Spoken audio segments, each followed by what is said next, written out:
There were tears of joy all around as the Belizean Four saw their families for the first time after 9 days of being illegally detained in Centro de Detención in Santa Elena, Petén. Details surrounding their release are still sketchy, but the government of Belize insists there was no bribery or bail involved. Ambassador-at-Large Eamon Courtney says it was a court document that allowed the men to come home. I want to emphasize, firstly, that the release of the officers was not secured by any agreement. It was an order of the court. That's the first thing. Secondly, we have viewed this matter from the very beginning as an isolated event that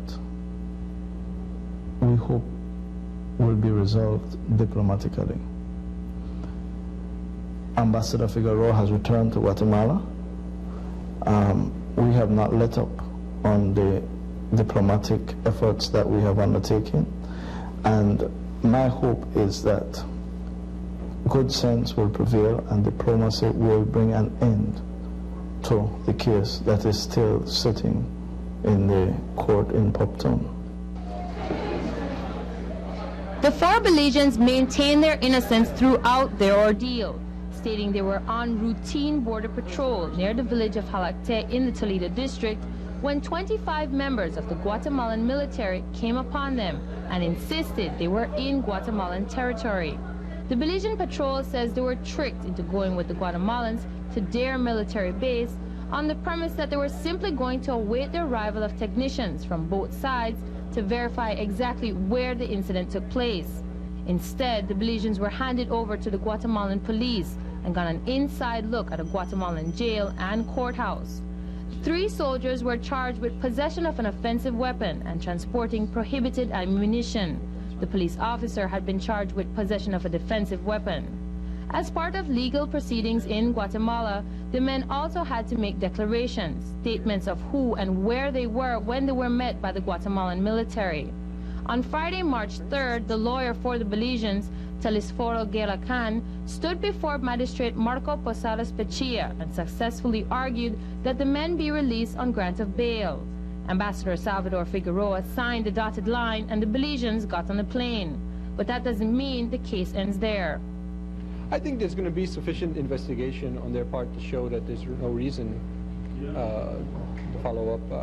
I suppose legally in their mind they think they have the right to do so, but we're not going to worry about that right now. As I said, the important thing is that we have them here. Because of this incident, technical talks with Guatemalan officials scheduled to be held in Miami in late February were suspended. Ambassador Eamon Courtney says he hopes those talks can continue and that incidents like this one remain isolated. Well, I would hope that we are able to resume the talks that were suspended in Miami. Belize and Guatemala are neighbors and we should be friends. This is obviously an isolated incident. I hope it remains an isolated incident, and I have every confidence that we will be able to work well together in the future. I think it should be understood that there are a lot of friends in Guatemala too. Not all of them are enemies. I don't think any of them really are. This is a political problem that's gone on, and sometimes people get caught up in it.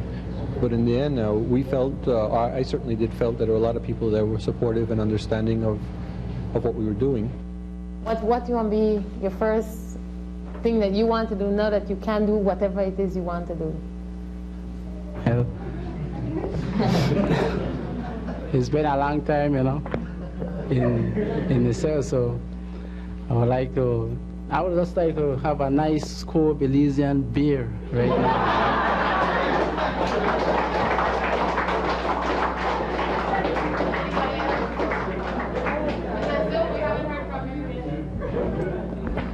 Well, from me, I just want to get one leave break, make I gain back my courage, because first time in my life I have been in a jail like that, and yeah, at least I experienced something. From a police point of view,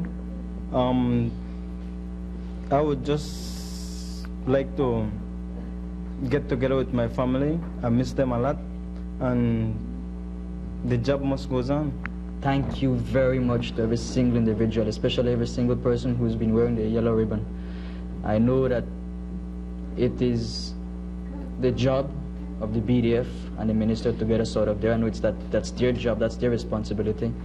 But still, we, 4 of us, we appreciate it greatly, the efforts put into getting us back home. And with Mr. Courtney, Mr. Figueroa, the Commandant, the Prime Minister, would like to thank them personally, and the general public support. Thank you. Reporting for News 5, I am Janelle.